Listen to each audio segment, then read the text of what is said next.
qui ont accepté de participer à cette parenthèse et aussi à ce podcast. Donc allez-y, je vous laisse vous présenter de la manière dont vous voulez.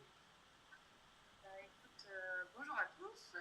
Donc pour moi, je m'appelle Émilie, j'ai 33 ans. On vit actuellement à Besançon et on vient d'accueillir un petit garçon qui s'appelle Victor. Et qui a quel âge? Et qui a, tout juste 2 mois. Oui, mais tu vois, il se présente lui aussi. Ouais, J'ai c'est dit, ça. non mais attends, erreur de ma part. J'ai dit Émilie et Julien. Et Victor. Et Victor. Voilà. Il va peut-être aussi avoir son mot à dire pendant notre discussion. Certainement. Ils ont son mot à dire. Julien, 42 ans. Victor est mon premier enfant. Voilà. D'accord. C'est aussi ton premier enfant, Émilie. Oui. Ok, donc lorsqu'on a échangé, si je vais peut-être quand même raconter cette histoire. Avec Émilie, on se connaît depuis très longtemps. Sans pour autant se dire qu'on était au même collège, il me semble. Hein. C'était dès le collège, déjà au même collège, au même lycée. Et on a souvent été en classe ensemble. Et puis les chemins de nos vies ont fait qu'on est resté dans nos groupes d'amis. Donc on ne s'est pas vus depuis très longtemps. Et donc elle m'a ajouté sur Instagram il y a quelques temps. Donc c'est toujours sympa, je trouve, de retrouver des personnes qu'on connaît. Et donc elle a accueilli un petit Victor. Donc on a pu échanger de nombreuses fois. Et c'est moi qui lui ai proposé donc, de témoigner en fait dans la parenthèse pour parler un peu de son histoire, ce qu'elle a accepté. Donc aujourd'hui, on se retrouve pour échanger sur l'arrivée de Victor dans votre vie. Alors, dites-moi, qu'est-ce que vous voulez en dire? Et c'est vrai que pour nous, c'est tout récent, donc on n'a pas encore trop le recul de ça nous plaît, ça nous plaît pas. On est vraiment dans l'expérimentation. On essaye des choses. Un jour, ça va marcher, le lendemain, ça va moins bien fonctionner. Et puis, on s'adapte comme ça en fonction de ce petit loulou. Donc, on a du coup un petit peu changé l'aménagement de l'appartement. D'accord, oui, vous étiez dans l'appartement déjà avant qu'il arrive. Ouais, ça faisait 3 ans. 3 ans qu'on a acheté l'appartement. Ça va bientôt faire 3 ans. Oui. Ok. Et donc en fait, on a modifié le salon pour faire la chambre de Victor. Et le salon, on l'a monté à l'étage. On est dans un duplex. Ok. La chambre vraiment au même niveau que notre chambre et surtout accolée à la salle de bain. Si j'ai bien vu, parce qu'en fait j'ai reçu quand même moi plus d'informations que ceux qui écoutent, hein, si j'ai bien vu dans les vidéos et dans les photos, il y a une jonction qui se fait, c'est-à-dire que la salle de bain elle connecte une chambre et l'autre. Entre les deux chambres. Donc pour le coup c'est quand même vachement hyper pratique. C'est ça. Et puis d'avoir la salle de bain qui est collée au salon, ça n'avait pas trop de sens non plus. Oui, parce qu'en fait c'est ça, c'est-à-dire que initialement c'était ça la répartition des pièces ou c'est vous qui avez mis ça comme ça à la base? Initialement c'était une chambre d'enfant en bas aussi, oui. Ah oui, voilà, c'est ça. Donc en fait c'est juste qu'elle a retrouvé sa fonction, oui, finalement. Oui. Ok, et donc cet aménagement, ce changement, c'est-à-dire mettre le salon à l'étage, vous l'avez pensé au fil des mois, enfin des mois, même si ça fait que 3 mois, mais au fil des semaines passées avec Victor, ou déjà en amont, vous vous étiez dit, ah tiens, on va changer ça, et on va mettre le salon en haut.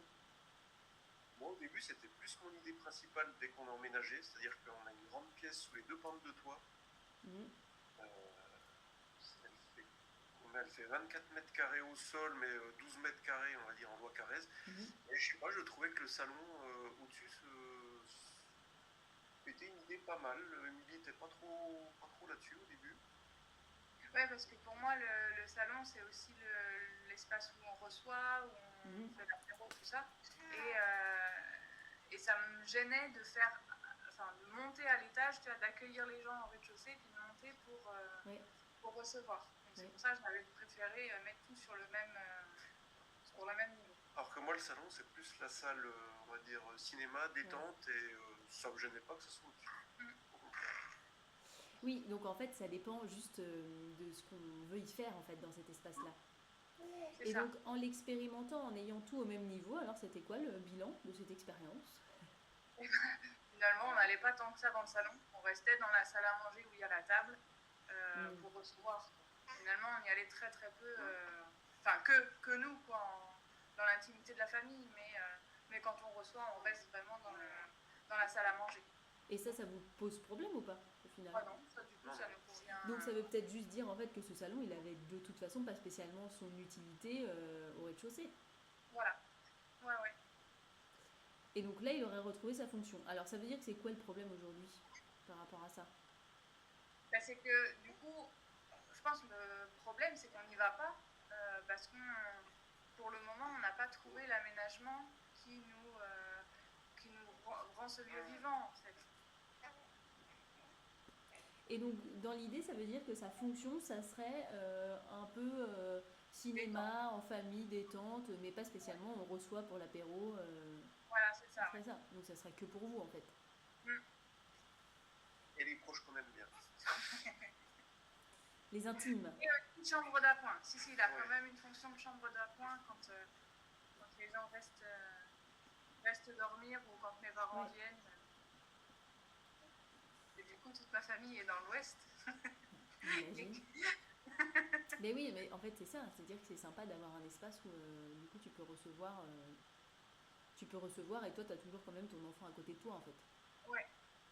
Ou alors les gens ne dorment pas dans le salon, dans la grande pièce là principale, c'est quand même moins...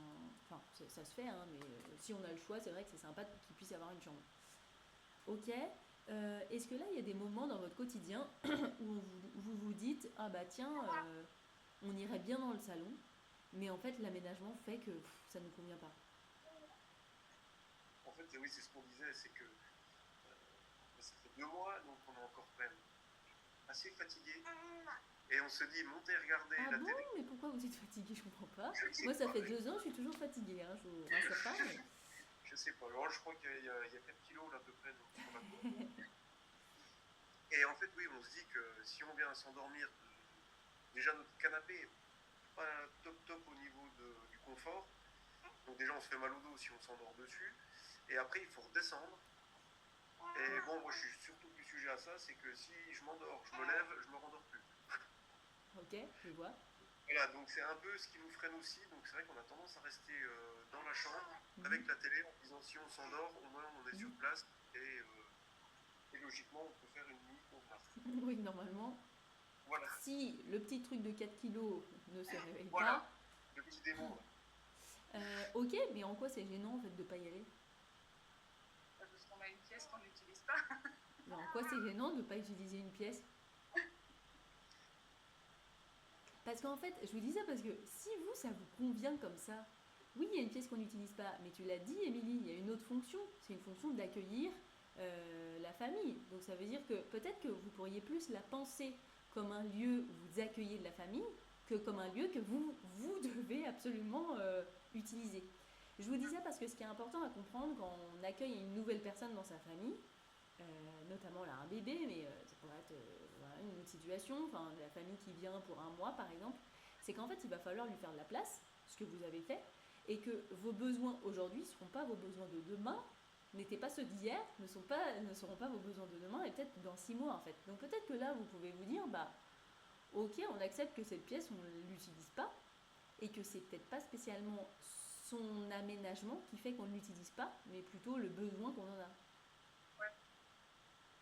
Peut-être quand Victor sera plus grand, on aura besoin de plus d'espace pour qu'il joue. Moi, je vois bien sa chambre après au-dessus. Ah, toi, tu veux toujours mettre sa chambre? Ah oui, quand il aura 10 ans, oui, pour moi, c'est une belle chambre d'ado. Le luxe, quoi. Oui, le grand luxe, oui. Avec sa salle de bain privative, mais il va être... un appart, quoi. Bientôt, il y aura la clé avec la serrure en haut de l'escalier. Voilà, un jeune colocataire. Mais non, mais en fait, c'est ça. Ça veut dire qu'en fait, juste peut-être cet espace, il va être... en ce moment, il n'est pas utilisé. Mais vous, si ça vous met pas enfin, si ça vous embête pas qu'il soit pas utilisé... dans le quotidien, non, a priori, on n'en a pas plus besoin. C'est ça. Là, dans les 2 mois... En ce moment, si on est allé deux soirées... Enfin, c'est vraiment un grand maximum. Donc moi, je trouve aussi une autre fonction à cet espace-là, c'est qu'en fait, vous pourrez aussi très bien utiliser cet espace pour se dire, bah là, en fait, j'ai besoin d'une soirée tranquille. C'est l'autre parent qui va s'occuper de l'enfant. Moi, là, j'ai besoin d'être tranquille, d'avoir mon truc. Mais en fait, là-haut, je trouve que c'est idéal pour ça. T'as ta salle de bain, je sais plus s'il y a une baignoire en haut. Ouais. Tu te prends un petit bain tranquille. tu fermes la clé à double tour en haut de l'escalier et tu fais ta vie et même tu dors là-haut, tu vois. Enfin, le fait de se faire un peu une soirée tranquille. Et je pense que ça peut aussi être une autre façon de l'utiliser, de se mettre un peu à l'écart du milieu familial quand ça va pas et qu'on a vraiment besoin de s'isoler. En fait, il peut aussi être vu comme ça. J'ai entendu que c'était pas très confortable quand même le canapé, mais bon. C'est pour ça que tout à l'heure, on va aller faire un peu de shopping, on va aller regarder un peu les canapés. Ah, alors ce qui fonctionne bien aussi, ce sont les surmatelas. Ça peut être une option moins chère, mais du coup, quand vous ouvrez le lit, hop, tu mets un surmatelas dessus.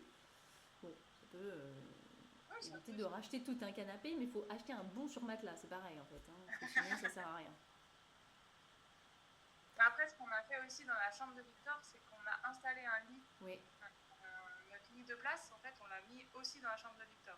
Donc l'idée, c'est que c'est pas Victor qui vient dans notre chambre, c'est nous qui allons en fonction de à qui le tour. On coche les croix sur le frigo. C'est ça. Il y en a beaucoup plus dans une case en ce moment. Ah, on ne dira rien. Et non, mais ça, je trouve que c'est une bonne idée. Quand on a la place, je trouve que c'est une bonne idée en fait. Alors, je ne conseillerais pas spécialement d'acheter un canapé lit ou un autre lit pour faire ça, mais si on en a un, voilà, c'est peut-être, c'est pas mal, je trouve. Surtout que votre chambre est juste à côté, donc de toute façon, s'il y a quand même besoin de l'autre parent, il est dispo, quoi. Oui, c'est ça, oui. Et puis ça permet aussi de donner le bib la nuit, sans avoir à sortir, à se réveiller, à machin. On reste dans l'ambiance de la chambre. Et on est quand même bien si on s'endort quand même dans un lit. Ouais, je vois. Et Victor est déjà habitué à dormir dans son lit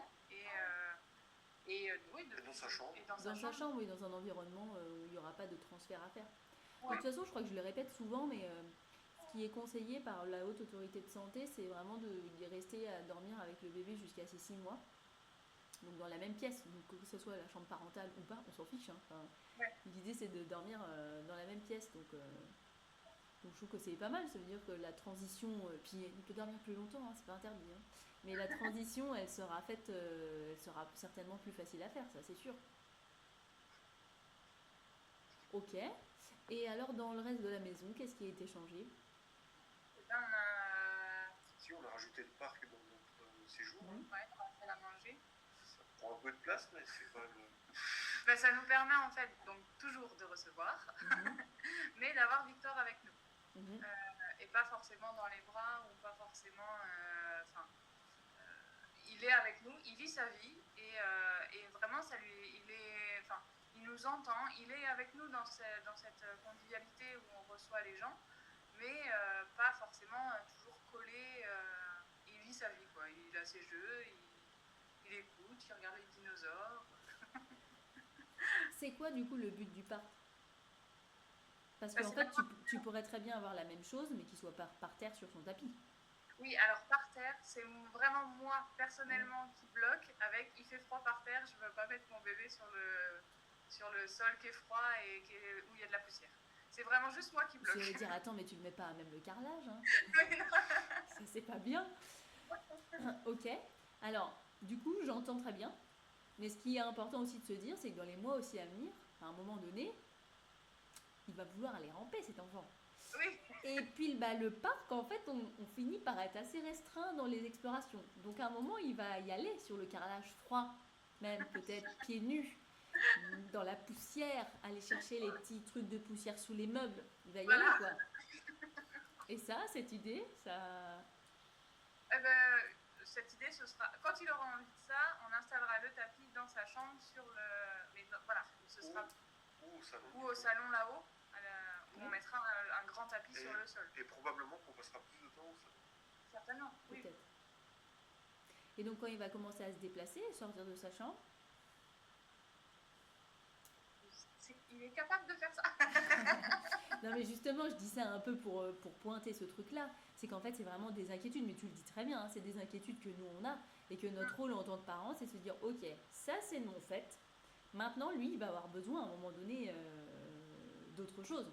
Donc comment faire pour respecter ce que moi j'ai envie, c'est-à-dire qu'il ne soit pas à traîner dans la poussière et sur le froid du carrelage, et en même temps faire en sorte qu'il puisse quand même explorer son environnement, quoi. Alors, Moi, je comment pense faire? je pense qu'il y aura suffisamment d'espace pour explorer et ce sera pas la salle à manger. Ok. Entre sa chambre, l'étage ou quoi que ce soit, la salle à... Ah, Bah, il n'a pas l'air d'accord. Pourquoi t'es pas d'accord? Ouais, bah ouais, tu vois, il m'a entendu et puis il s'est dit, ouais, je suis peut-être plutôt d'accord avec Marina. Ils veulent me garder que dans ma chambre et dans le salon. Non, t'as le droit d'aller partout. Après, ouais, comme je disais au début, on s'adapte vraiment au jour le jour. Quoi. Enfin, on n'a pas de recul. On imagine des trucs et puis en fait pas du tout. Et donc là, les raisons là aujourd'hui pour lesquelles il ne peut pas être sur un tapis, toi, c'est vraiment l'idée que ce soit froid et la poussière. Ouais. Dans Bah, sa moi, chambre. il a le tapis à l'étage. Oui, ce que j'ai demandé, si dans les autres pièces, il y en avait. Ouais, dans le salon, où pour le moment, on n'entend pas. Oui, du coup, lui-même, il y va pas trop. Non, du coup, non. On y va, ouais, très très peu. Et en même temps, c'est pareil, ça veut dire, est-ce que tu te verrais, si tu montes là maintenant, tu vois, si on fait un petit challenge, dire, allez, je monte, est-ce que tu te verrais le poser par terre? Oui, parce que du coup, il n'y a pas de poussière.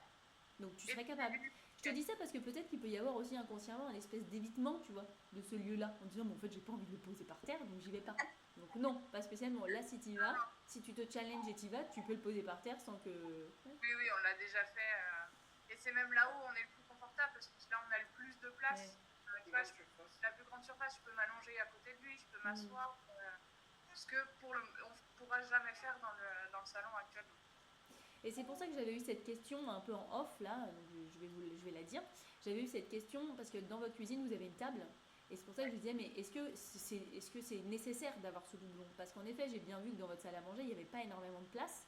Donc c'est se dire, bah, s'il y a quelque chose qu'on peut enlever, est-ce que la table, on peut l'enlever? Et donc plutôt transformer cet espace-là en salon, en fait, en petit salon. Alors certainement avec un canapé moins imposant, mais ça pourrait aussi être une autre solution. Mais en même temps, la réponse, c'est que, bah, non, vous préférez garder votre table pour accueillir les personnes là. Oui, parce que la cuisine, 3 maxi. En fait, la cuisine, on a une table haute, donc qui n'est pas du tout adaptée avec un bébé ou avec un enfant qui va apprendre à manger. Donc, on ira manger tous les trois dans le salon, dans cette espace de vie. Et la cuisine, c'est pour le petit-déj, chacun notre tour, ou quand on est que tous les deux qui fait la sieste. Oui, du coup, c'est important de pouvoir garder ça. Ouais. Après, ce que vous pourrez faire dans votre salle à manger, si à l'avenir, parce que j'espère pour vous que vous arriverez à tranquillement le laisser gambader dans la poussière, même lui, il adorera pouvoir mettre la poussière dans la bouche, c'est voir comment vous pouvez faire en sorte peut-être de gagner de l'espace en fait dans la salle à manger. Parce que, pourquoi je dis ça? Parce qu'en fait, à vous écouter, ce qu'il ne faut pas oublier, c'est que la salle à manger, ça a l'air d'être quand même un endroit où vous êtes beaucoup. Oui, alors que c'est une des plus petites pièces de l'appartement. Voilà, donc déjà, mais pourquoi pas, vous allez voir. Sauf qu'en fait, c'est l'endroit où vous ne voulez pas qu'il soit à gambader en autonomie. Ouais. Sauf que vous voulez y être beaucoup. Donc à un moment donné, il y a un truc qui ira pas en fait. Donc soit vous allez changer vos habitudes et donc vous retrouvez à vivre dans la chambre de Victor ou alors à l'étage. Donc du coup, ça va changer vos habitudes. Mais en même temps, au vu de votre histoire, j'ai l'impression que c'était pas le programme quoi. Parce que le salon, ça n'a pas l'air d'être un lieu d'accueil en fait des gens.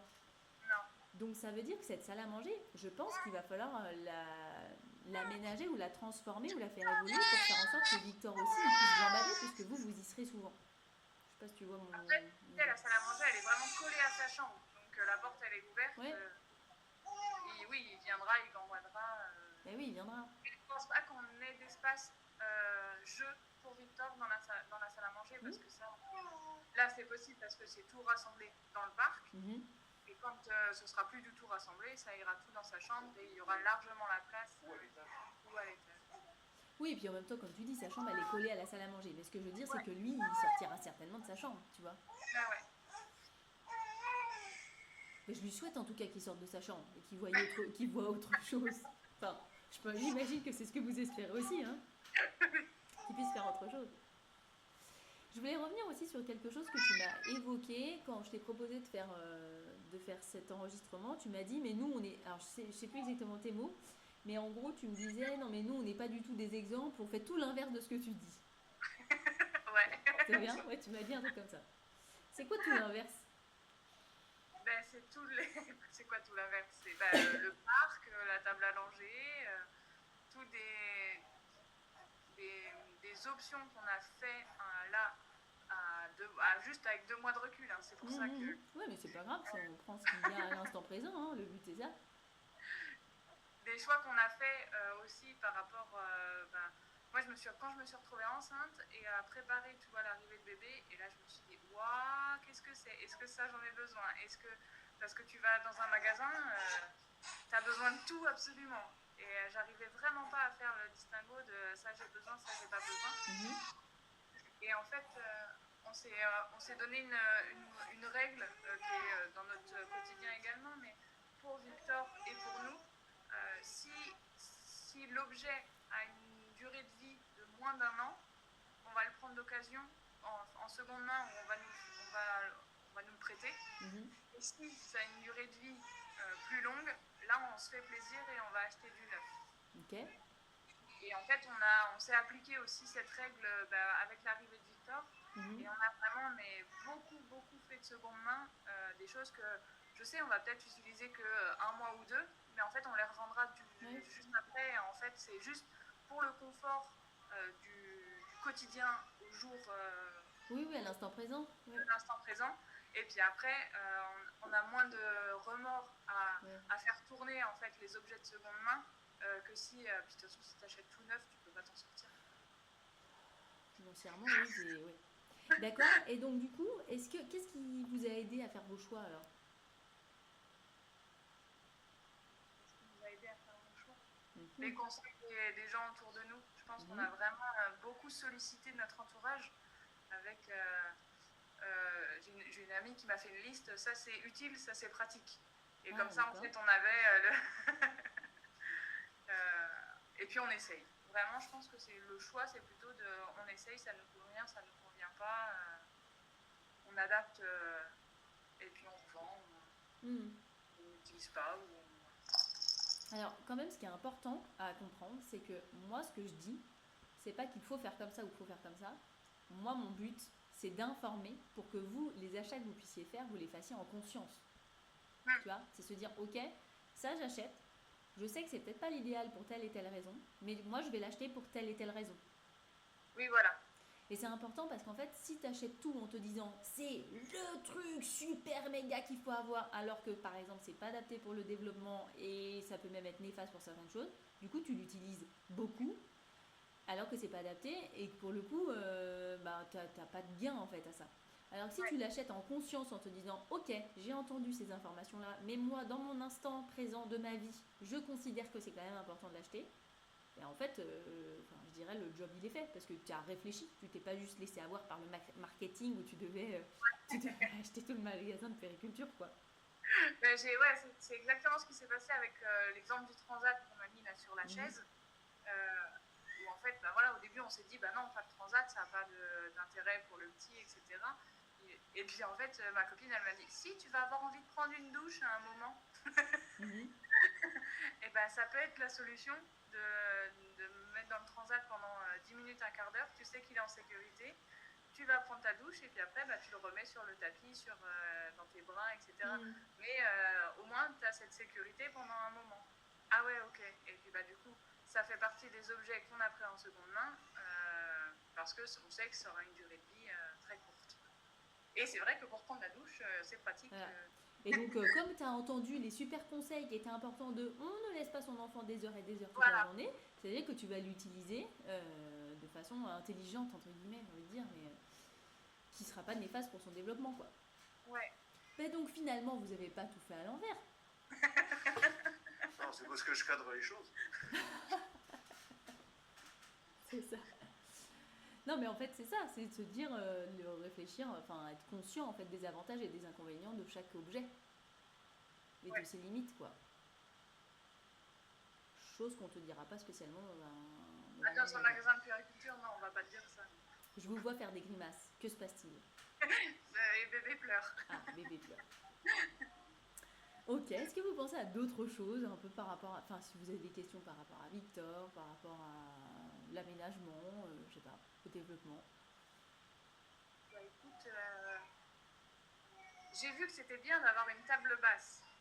Tu vois, en fait, si je suis encore un peu... Pourquoi pour qu'il puisse s'accrocher et puis commencer à... Bon, en tout cas, c'est un mobilier qui est bien, parce que du coup, tu peux l'utiliser pour ça, oui. Mais nous, on n'a pas de table basse. On va en acheter une. Écoute, il ne marchera jamais. Cet enfant ne marchera jamais. Pas table basse, il ne marchera jamais. Non, mais en fait, ça veut dire que tout le mobilier que tu peux utiliser, enfin, tout ce que vous avez chez vous, ça va être des moyens, en fait, d'accompagner, de soutenir le développement de l'enfant. C'est important de comprendre ça parce qu'en fait, on a tendance à se dire qu'il faut absolument acheter telle ou telle chose pour soutenir le développement. Par exemple, moi, quand je fais les ateliers au cabinet, en fait, moi, j'ai pas de bloc moteur dans mon cabinet. Mais parce que je veux que les parents qui viennent, ils se disent, ok, je peux refaire ça chez moi. Parce que dès lors que tu vas dans un endroit où tu as plein de trucs spécialement pour les bébés, tu te dis, bah oui, mais c'est spécial pour les bébés. Moi, à la maison, je les ai pas. Donc, soit faut que je les achète, soit je peux pas le faire. Alors que c'est faux. En fait, tout ce que tu as à la maison, tu peux l'utiliser. Il suffit de savoir comment l'utiliser. Et donc, une table basse, c'est intéressant parce que tu vas pouvoir, c'est souvent à la hauteur de l'enfant quand il est debout. Donc, c'est un soutien sur lequel il peut aller s'appuyer pour se mettre debout les premières fois ou aller faire le tour. On appelle ça le cabotage. Vous voyez pas comme ça, tout, le long de la table. Mais s'il n'a pas ça, il y arrivera quand même, parce que vous mettrez à sa disposition d'autres choses. Bon, c'est bon, vous pouvez supprimer la table basse à acheter pour cet après-midi. Ouais, mais moi j'en voulais bien une. Ah bon, bah, ça c'est autre chose. Mais en effet, c'est pas un indispensable qu'on est obligé d'avoir. Si je peux vous donner quand même des trucs un peu indispensables à penser, c'est donner de la place. Donc je repense quand même à votre salle à manger, vous dites c'est là où vous êtes beaucoup et vous dites que c'est la pièce la plus petite. Moi je pense que ce qui sera nécessaire c'est de donner de la place pour vous en fait déjà, parce qu'il y aura une autre personne qui va venir s'immiscer dans le truc là. Donc pour vous, vous donnez de la place et faire en sorte que tout ce que vous mettez à disposition, ça soit suffisamment sécure en fait.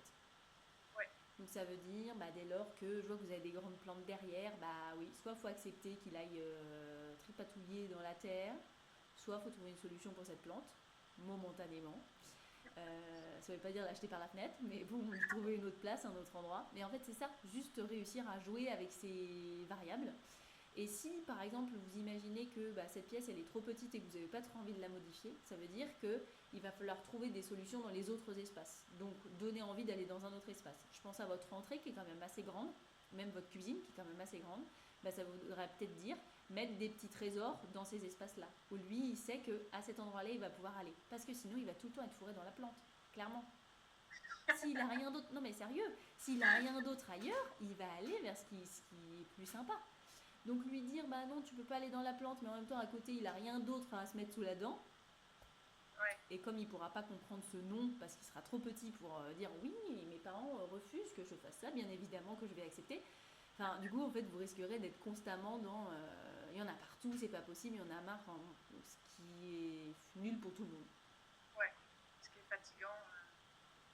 Donc je trouve que c'est pas mal, les boîtes à trésors comme ça marche plutôt bien. Une boîte à trésors dans chaque pièce. Donc c'est pas ramener tous les jeux, mais tu vois, une petite boîte à farfouiller, voilà, et au moins tu sais que tu as ça et que ça peut moins lui donner envie d'aller farfouiller les trucs que t'as pas envie, quoi. Ouais, et puis certainement repenser l'aménagement, enlever les bibelots, les trucs. Pas tout de suite, hein, mais en effet, plus il va grandir. Juste le temps qu'on soit pas tout le temps à dire non, parce que c'est vrai que ça, ce sera aussi épuisant pour lui et pour nous. Ouais. Oui, et puis il y a des objets qu'il pourra casser, jeter, enfin en fait t'as pas envie, il y a des choses qui sont précieuses pour toi, donc tout ce qui est précieux et qui peut se casser, on l'enlève, on le met dans un autre endroit où on le range tout simplement, momentanément, et après on va pouvoir le ressortir après. C'est une bonne idée ça, oui. Sans oublier que tout ce que les enfants font, en fait ils le font pas pour nous embêter, c'est qu'ils le font parce qu'ils en ont besoin. Donc juste être dans le non sans proposer d'alternative, c'est l'empêcher d'explorer toutes ses compétences en fait et de toutes ses capacités. Donc ça veut dire que si on lui permet pas de répondre à son besoin, il va continuer d'aller essayer ce truc-là parce qu'il en a besoin. Donc du coup, en tant que parent, après on rentre dans un truc où on comprend pas, il insiste, mais en fait c'est qu'il en a besoin. Donc plus vite on répond à son besoin et plus vite il va pouvoir aussi passer ses étapes et puis passer à autre chose, il arrêtera de toucher la plante, quoi. Ouais. Puis après il sera jardinier. Ouais, pourquoi pas. Ok. Est-ce que vous pensez à autre chose ou alors notre petit Victor là qui pleure clôture cet échange? Et bon, sinon, ce que j'avais dit, c'est dommage que notre salle de bain ne soit pas plus grande du coup pour la table à manger dans la salle de bain. Parce que là, la table à langer, je sais plus, elle est dans la chambre peut-être de Victor. Ouais. Ouais. Et je trouve, au début, si, c'était plaisant parce qu'on a trouvé un petit meuble, une commode qui était sympa, quoi. Mais c'est vrai que tout ce qui concerne le linge, le changement, moi j'aurais trouvé ça mieux dans la salle de bain. Ouais. Mais bon, on a la chance d'être à côté de la salle de bain. Oui, c'est juste à côté. Après, Émilie, je sais pas si tu avais vu, mais moi, mes préconisations par rapport à la table à langer, de toute façon, pour moi, elle est efficace vraiment avec toutes ses compétences aux 6 mois de l'enfant. Dans le sens où après, en fait, l'enfant, il commence à gigoter dans tous les sens et elle devient plus sécurisante, en fait, pour lui. Et pour nous, en tant que parents, on devient crispé, on dit à l'enfant non, bouge pas, voilà. Bon, peut-être que dans 3 mois, on n'en parle plus, quoi. Oui, c'est ça. En plus, Donc on a je dis ça. une table à langer qui est modulable, donc qui va être en commode après. Et du coup, on n'en aura plus besoin. Peut-être que la salle de bain sera suffisante pour le changer. C'est ça. Et puis en grandissant, il va avoir besoin aussi de moins. Donc du coup, peut-être que ça sera transportable dans un petit vanity et que ça suffira. Bah ça, j'avais bien vu et je pense que même on fera un coin change à l'étage dans la salle de bain du haut avec parce que c'est pareil, s'il y a urgence pour descendre, machin, au moins on a tout à portée de main. Ouais. Parce que c'est peut-être ça aussi aujourd'hui qui nous bloque le fait de passer l'étage, c'est qu'on a en haut on n'a rien. Enfin, pour Victor, il n'y a pas pour un bébé. Ouais, voilà. Pour Victor, il n'y a rien là-haut. Donc c'est pas adapté à son arrivée. Alors que si petit à petit on monte aussi quelques éléments, ça nous donnera peut-être plus. Et puis la table Mais oui, et puis la table à langer, tu vois, si après vous prenez l'habitude de changer différemment, autrement, sans table, en effet, t'es plus bloqué par le fait qu'il faut absolument une table pour le changer, quoi. Ouais. Moi, je vois tout à fait. Et du coup, les espaces bains seront peut-être adaptés pour être debout ou pour. Faut que ça soit amovible en fait tout ça, et que ça suive le développement, mais bon, ça a l'air d'être finalement plutôt clair, hein, malgré le fait que tu me disais que vous faisiez tout à l'envers. Bon. Il y a plus à l'envers que ça, quoi. Il y a plus à l'envers que ça. Ouais, à force d'être trop à l'envers, on finit à l'endroit à un moment. Oui, à un moment donné, on retombe sur ses pattes. Hein. Et puis c'est l'expérience aussi, là, tu vois, ce que vous avez besoin pour le change, au fur et à mesure, ça va se préciser, et peut-être que, voilà, peut-être que vous aurez moins, de moins en moins, et comme les valises, elles sont de plus en plus légères, au départ, tu pars avec des milliards de trucs, et puis après, bon, t'emmènes que le bébé, quoi. On exagère, mais voilà, ça se fait aussi au fur et à mesure quand on prend confiance en tant que parent, je pense, donc... Ouais, parce que c'est vraiment moi ce truc qui était difficile pendant la grossesse, c'est que tout semblait indispensable. Et rien que là, à 2 mois de recul, mais non, en fait, c'est vraiment loin d'être tout indispensable. Et puis il y a aussi une sorte de culpabilité de culpabilité de vous avez pas ça. Mais non, en fait, peut-être que c'est pas nécessaire. Mais bien sûr, parce que tout le monde y va de son propre avis, de sa propre expérience, alors que c'est juste, c'est pas fondé sur des besoins réels en fait, c'est des besoins individuels. Mais dans les faits, dans la réalité du besoin du bébé, tu vois, quand on remet dans le contexte, c'est pour ça que c'est important toujours de se dire, mais par rapport au bébé, lui, est-ce qu'il en a besoin, pas besoin? Quand on remet dans ce contexte-là, déjà, ça fait le tri sur pas mal de choses. Hein. Ouais, c'est ça. Et puis après, tu as le côté de moi en tant que parent, je veux un peu plus de confort, je veux un peu plus de sécurité, machin, et je fais le choix en tant que parent.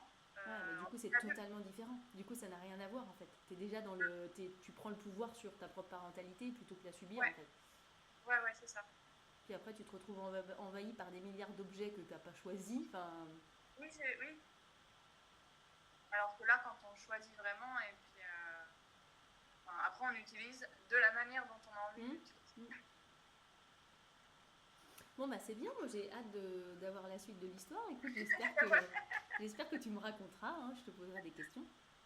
Avec plaisir. Et puis, peut-être que comme cet enregistrement sortira en juillet, peut-être que d'ici là, j'aurai d'autres nouvelles à raconter.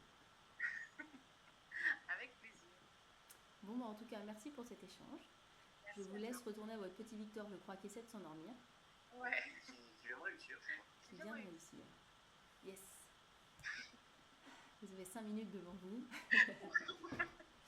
Bon, bah, bonne journée.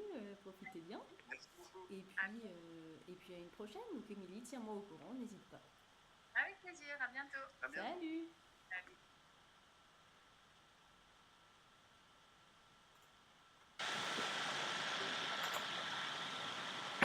Ça y est, la parenthèse avec Émilie et Julien et Victor est terminée. Je suis ravie de vous avoir partagé cette histoire. Je vous donnerai donc des nouvelles d'ici quelques mois lorsque tout ça sortira.